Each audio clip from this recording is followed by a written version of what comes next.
Hello my dear students, আশা কৰোঁ আপোনালোক সকলো ভালে আছে। এই ভিডিঅ'টো মই অসমীয়াতে বনাম যাতে অসমৰ সকলোবোৰ ল'ৰা ছোৱালীৰে মানে কামত আহে এই ভিডিঅ'টো আৰু থাম্বনেইল দেখি চাগে বুজি পাইছে। এই ভিডিঅ'টো হ'ব আজি গুৱাহাটী ইউনিভাৰ্চিটি PG এডমিশনৰ ওপৰত। ভিডিঅ'টো একেবাৰে শেষলৈ চাব আৰু কিবা বুজি নাপালে কমেন্ট কৰিব। গুৱাহাটী ইউনিভাৰ্চিটিত PG এডমিশন ল'বৰ কাৰণে সবতকৈ ফাৰ্ষ্ট ষ্টেপটোৱে হৈছে গুৱাহাটী ইউনিভাৰ্চিটিৰ যিটো PG এন্ট্ৰেন্স টেষ্ট সেইটো আপোনালোকে কোৱালিফাই কৰিব লাগিব, সেইটো কাৰণে এপ্লাই কৰিব লাগিব। এপ্লিকেশ্যন ফৰ্ম আউট হৈ গৈছে আৰু এই এন্ট্ৰেন্সটোৰ নামেই হৈছে GUPGET মানে Guwahati university post graduate entrance test. এই এক্সামটো প্ৰতি বছৰেই হয় আৰু এই এক্সামটো মানে এপিয়াৰ কৰা আৰু কোৱালিফাই কৰাটো মেণ্ডেটৰী হয়। আপোনালোকে এডমিশ্যন পাবলৈ সকলো ছাবজেক্টৰ কাৰণে এই এক্সামটো পতা হয়। এই এক্সামটোৰ ফৰ্ম আপোনালোকে গুৱাহাটী ইউনিভাৰ্চিটিৰ অফিচিয়েল ৱেবছাইটত পাই যাব। মই ইয়াত লিংকটো দি দিম ফৰ্মৰ। এই লিংকটোত ক্লিক কৰি বা এই লিংকটো আপোনালোকে সাৰ্চ কৰি পেলাই পাব আপোনালোকে ফৰ্মখন ফিল আপ কৰিব লাগিব। ফৰ্ম ফিল আপৰ আগত মই এটা কথা কৈ ল'ব বিচাৰোঁ, কিছুমান ইম্পৰ্টেণ্ট ডেটছ, কাৰণ কিয় ইম্পৰ্টেণ্ট ডেটকেইটা জানিলেহে আপোনালোকে সেইমতে ফৰ্ম ফিল আপ কৰিব পাৰিব বা আপোনালোকে নিজৰ প্ৰিপেৰেশ্যন কৰিব পাৰিব। চ' মই এতিয়া ক'ব গৈ আছোঁ ইম্পৰ্টেণ্ট ডেট ফৰ GUPGET। এই ফৰ্মখন ৰিলিজ হৈছে জুনৰ 6 তাৰিখে মানে 6 জুন 2026ত আৰু জুনৰ মানে 2026ৰ জুনৰ 15 তাৰিখৰ আগত এই ফৰ্মখন আপোনালোকে ফিল কৰিব লাগিব। Date is the last date for filling the application form is 15 June 2026। জুনৰ 20 তাৰিখৰ পৰা অনৱাৰ্ডছ মানে আপোনালোকে এডমিট কাৰ্ড অহা ষ্টাৰ্ট হৈ যাব।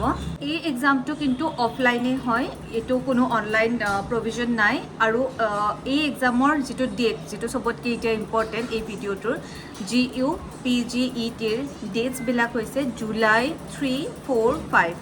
চ' আপোনালোকৰ ছাবজেক্ট ৱাইজ আপোনালোকৰ কোনদিনাখন পৰে সেইটো বেলেগ বেলেগ হ'ব বাৰু, কিন্তু জানি থ'ব যে এই টাইম লাইনটো মানে জুলাইৰ 3, 4, 5ৰ ভিতৰত আপোনালোকৰ কোনোবা এদিনটো আপোনালোকৰ এক্সামটো পৰিব। জুলাই 20 বা জুলাইৰ 20 তাৰিখৰ মানে আশে পাশে আপোনালোকৰ যিটো প্ৰভিজনেল ৰেংক ৰেংক লিষ্ট সেইখন ওলাই যাব।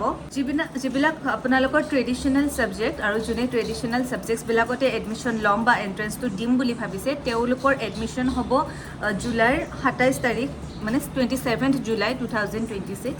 আৰু যোনে ইণ্টাৰডিচিপ্লিনাৰী নতুন ছাবজেক্টছবিলাক যিবোৰ আছে ইণ্টাৰডিচিপ্লিনাৰী ছাবজেক্টছ সেইবোৰত এডমিশ্যন ল'ম বুলি ভাবিছে তেওঁলোকৰ এডমিশ্যন হ'ব জুলাইৰ 28, 2026। গুৱাহাটী ইউনিভাৰ্চিটিৰ PG ক্লাছবিলাক হ'ব আপোনাৰ আগষ্টৰ 5 তাৰিখৰ পৰা মিনছ 5 আগষ্ট 2026ৰ পৰা আপোনালোকৰ ক্লাছ ষ্টাৰ্ট হ'ব। তাৰ আগত আপোনালোকে গোটেইখিনি কমপ্লিট কৰি নিজকে প্ৰিপেয়াৰ কৰিব লাগিব। ফুল্লি ক্লাছ ষ্টাৰ্ট হোৱাৰ আগত আপোনালোকৰ অৰিয়েণ্টেশ্যন প্ৰগ্ৰেম হ'ব।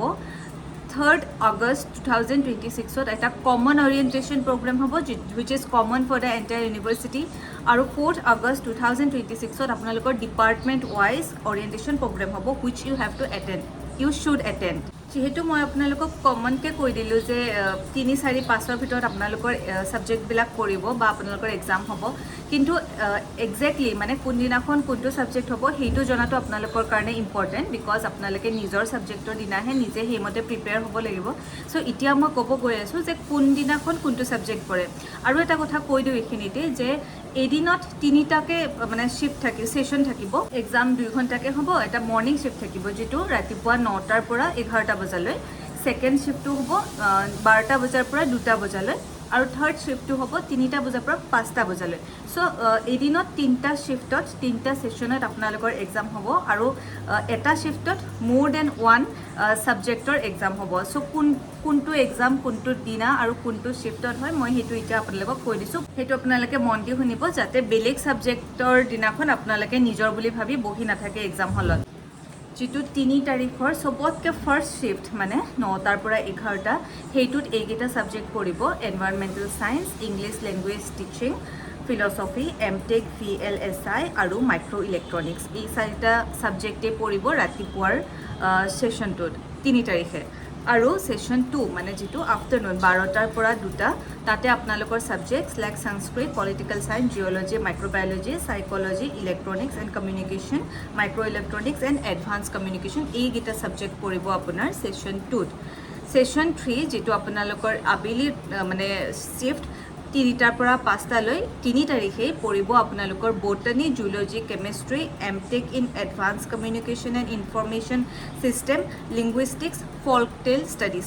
এইকেইটা এই গোটেই ছাবজেক্টবোৰে হ'ব 3 তাৰিখৰ কিন্তু বেলেগ বেলেগ শিফ্টত এতিয়া আহিছোঁ আমি 4 তাৰিখৰ মৰ্ণিং শিফ্টলৈ 4 তাৰিখৰ মৰ্ণিং শিফ্টত আপোনালোকৰ Assamese English Arabic economics education English history এইকেইটা ছাবজেক্ট থাকিব ৰাতিপুৱা 4 তাৰিখে আৰু 4 তাৰিখে দুপৰীয়া মানে 12ৰ পৰা 2টালৈকে থাকিব আপোনালোকৰ computer science information technology anthropology comparative Indian literature commerce tourism management এইকেইটা আপোনালোকৰ আফটাৰনুন থাকিব মানে দুপৰীয়া থাকিব 4 তাৰিখে আৰু আপোনালোকৰ যিটো একদম আবেলি 3টাৰ পৰা 5টালৈ যিটো শিফ্ট সেইটোত আপোনালোকৰ থাকিব Bengali Bodo Persian cancer biology LLM mass communication so' এই গোটেইকেইটা ছাবজেক্টে আপোনালোকৰ 4 তাৰিখে কিন্তু বেলেগ বেলেগ টাইমত এতিয়া আপোনালোকৰ 5 তাৰিখে লাষ্টৰ দিনাখন ৰাতিপুৱাৰ ভাগত থাকিব মানে 9টাৰ পৰা 11টালৈ আপোনালোকৰ subjects like biotechnology herbal science and technology লগতে instrumentation and applied physics sociology MTech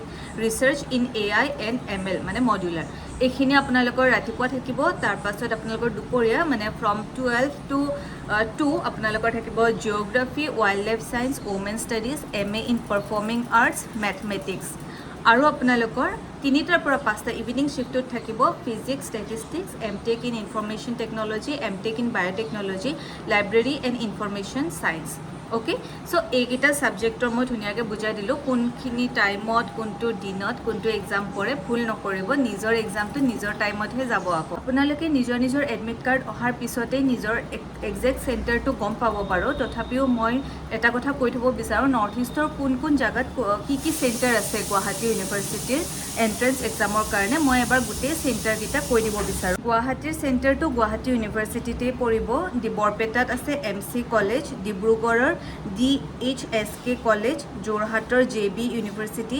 Dhemaji college লখিমপুৰৰ আপোনাৰ লখিমপুৰ গাৰ্লছ কলেজ তেজপুৰৰ দৰং কলেজ নগাঁৱত ADP কলেজ বঙাইগাঁৱত পৰিব আপোনাৰ বঙাইগাঁও কলেজ ডিফুৰ যদি হয় আপোনালোক তেতিয়া Diphu govt boys high secondary school ধুবুৰীৰ কাৰণে BN কলেজ মেঘালয়ৰ কাৰণে Saint Anthony's college Shillong so' if you are from Shillong then also' you don't have to come to Assam in order to appear for the university entrance and for Mizoram you will have Mizoram University as your center Manipur University Tripura University Agartala West Bengal North Bengal University Siliguri and for Arunachal Pradesh nearest Itanagar so apart from the northeast also you will have exam centers like West Bengal okay so প্ৰথমতেতো আমি ডেটছৰ কথা পাতিলোঁ তাৰপিছত এতিয়া আমি exam চেণ্টাৰবিলাকৰো কথা পাতিলোঁ এতিয়া আহিছোঁ এলিজিবিলিটি ক্ৰাইটেৰিয়া চ' আপোনালোকেতো সেইটো চবতকৈ ইম্পৰ্টেণ্টেই হৈ যায় এলিজিবিলিটি ক্ৰাইটেৰিয়াখিনি যদি ফুলফিল নকৰে তেতিয়াহ'লেতো আপোনালোকে এপ্লাইয়ে কৰিব নোৱাৰিব so' let's discuss the eligibility criteria for various subject so' ফাৰ্ষ্টতে আমি ট্ৰেডিশ্যনেল কৰ্চখিনিৰ এলিজিবিলিটি ক্ৰাইটেৰিয়াখিনি ডিছকাছ কৰিলোঁ তাৰপিছত আমি ইণ্টাৰডিচিপ্লিনাৰীখিনিলৈ যাম প্ৰথম আহিলোঁ এন্থ্ৰপ'লজি তাৰ এন্থ্ৰপ'লজিত আপোনালোকে যদি কণ্টিনিউ কৰিব বিচাৰিছে বা এপ্লাই কৰিব বিচাৰিছে আপোনাৰ দুটা অপশ্যন আছে MA ইন এন্থ্ৰপ'লজিও পাৰে বা MSc ইন এন্থ্ৰপ'লজিও পাৰে তাৰে এলিজিবিলিটি ক্ৰাইটেৰিয়া সেইটোৱে আপোনাৰ যিটো 4 ইয়াৰ আণ্ডাৰ গ্ৰেজুৱেট প্ৰগ্ৰেম যিটো আপোনাৰ কমপ্লিট কৰিব লাগিব বা আপোনাৰ normal graduation with minimum 24 credits হ'ব লাগিব এন্থ্ৰপ'লজি উইথ অনাৰ্ছ তাৰ বাহিৰে আপোনাৰ Arabic Assamese Bengali Bodo botany chemistry commerce economics again ইকনমিক্সতো আপুনি MAও কৰিব পাৰে MScও কৰিব পাৰে education English geography geological science Hindi history law mathematics Persian philosophy political science physics Sanskrit statistics zoology এই গোটেইকেইটা ট্ৰেডিশ্যনেল কোৰ্চ আপোনালোকে যদি এপ্লাই কৰিব বিচাৰিছে তেতিয়াহ'লে আপোনাৰ এলিজিবিলিটি ক্ৰাইটেৰিয়া অলমষ্ট ছেম হয় সকলোৰে কাৰণে এতিয়া তাৰে মাজৰ এক্সেপশ্যন আছে লাইক পাৰ্চিয়ানৰ কাৰণে মই কৈ দিছোঁ আপুনি যদি MA ইন পাৰ্চিয়ান এপ্লাই কৰিব বিচাৰিছে graduate with 3 years of 4 year undergraduate programme বা আপোনাৰ candidates with 1 year postgraduate diploma in Persian Arabic Urdu from a recognized university এই দুটা আপোনাৰ eligibility criteria for Persian so বাকিবোৰ আপোনাৰ অলমোষ্ট সেম হয় এবাৰ তথাপিও আপোনালোকে অফিচিয়েল ৱেবছাইটটোত গৈ পেলাই চাই ল'ব মই যদি পাৰোঁ লিংকটো বাৰু দি দিম তাৰ পিছত আপোনাৰ আহিলে ইণ্টাৰডিচিপ্লিনাৰী প্ৰগ্ৰেমখিনি ইণ্টাৰডিচিপ্লিনাৰী প্ৰগ্ৰেমৰ যিবিলাক এলিজিবিলিটি ক্ৰাইটেৰিয়া অকণ বেলেগ ফাৰ্ষ্ট আমি applied science bio' engineering and technology biotechnology botany তাৰপিছত computer science communication and journalism electronics and communication technology so' information technology English language teaching environmental science folklore studies instrumentation library and information science, linguistic, modern Indian language, psychology, sociology, women studies, zoology, এনেকুৱা interdisciplinary কৰ্চবিলাকৰ আপোনাৰ যিবিলাক eligibility criteria are like you have to complete 6 semester of the 4-year integrated program or 4-year undergraduate program in the particular subject. M.Tech যদি কৰিব বিচাৰিছে বায়োটেকনলজিত তেতিয়াহ'লে আপোনালোকে B.Tech in biotechnology complete কৰিব লাগিব। নট অনলি বায়োটেকনলজি, আপুনি বায়' ইঞ্জিনিয়াৰিং, বায়' processing technology, food processing technology, industrial biotechnology, এইবোৰ এনেকুৱা ধৰণৰ যিকোনো ছাবজেক্টত আপোনালোকে B.Tech-টো কমপ্লিট কৰিব লাগিব। তাৰপিছত আপুনি যদি MSc in কেঞ্চাৰ বায়'লজি কৰিব বিচাৰিছে তেতিয়াহ'লে আপুনি BSc in biotechnology, microbiology, life science, botany, zoology, molecular এনেকুৱা ধৰণৰ আপুনি BSc কমপ্লিট কৰিব লাগিব হয়তো, বা আপুনি যিটো 4-year আণ্ডাৰগ্ৰেজুৱেট প্ৰগ্ৰেমটো কমপ্লিট কৰিলেও আপুনি MSc in কেঞ্চাৰ বায়'লজি কৰিব পাৰে। MSc in বায়োটেকনলজিও কৰিব পাৰে। বায়োটেকনলজিৰ দুটা অপশ্যন আছে, B.Tech in biotechnology, MSc in biotechnology. So' again it's same, almost same with the MSc in cancer biology 1। So' MSc in biotechnology কৰিবৰ কাৰণে আপোনালোকৰ graduation in botany, zoology, microbiology, তোমাৰ মলিকুলাৰ বায়'লজি এইবোৰত BSc কৰিলে MSc in biotechnology কৰিব পাৰে। আইদাৰ বা normal BSc বা হয়তো আপোনাৰ 4-year যিটো আণ্ডাৰগ্ৰেজুৱেট প্ৰগ্ৰেম সেইটো কৰিলেও হ'ব। চ' বায়োটেকনলজিৰ নিচিনা আপুনি MSc in মাইক্ৰ'বায়'লজি যদি কৰিব বিচাৰিছে তাতেও বস্তুটো অলমষ্ট ছেইম হৈ যায়। আপুনি গ্ৰেজুৱেশ্যন কৰিব লাগিব মাইক্ৰ'বায়'লজিত হয়তো, বা জুলজি, বটানী, এলাইড চায়েন্স এনেকুৱা ধৰণৰ, বা বায়োটেকনলজিত BSc কৰিও আকৌ মাইক্ৰ'বায়'লজি MSc কৰিব পাৰে। চ' এইবিলাক অপশ্যন আছে ফৰ দ্য ইণ্টাৰডিচিপ্লিনাৰী কোৰ্চ। চ' ইমানবোৰ ছাবজেক্ট আছে, সকলোবোৰ ডিছকাছ কৰা অকণমান দিগদাৰ হৈ যায়। মই লাইফ চায়েন্সৰ কাৰণে লাইফ চায়েন্সকেইটা ভালকৈ কৈ দিলোঁ আৰু। So' biotechnology, botany, normal traditional botany, জুলজিটো অলমষ্ট ছেইমেই হৈ যায় এলিজিবিলিটি ক্ৰাইটেৰিয়া।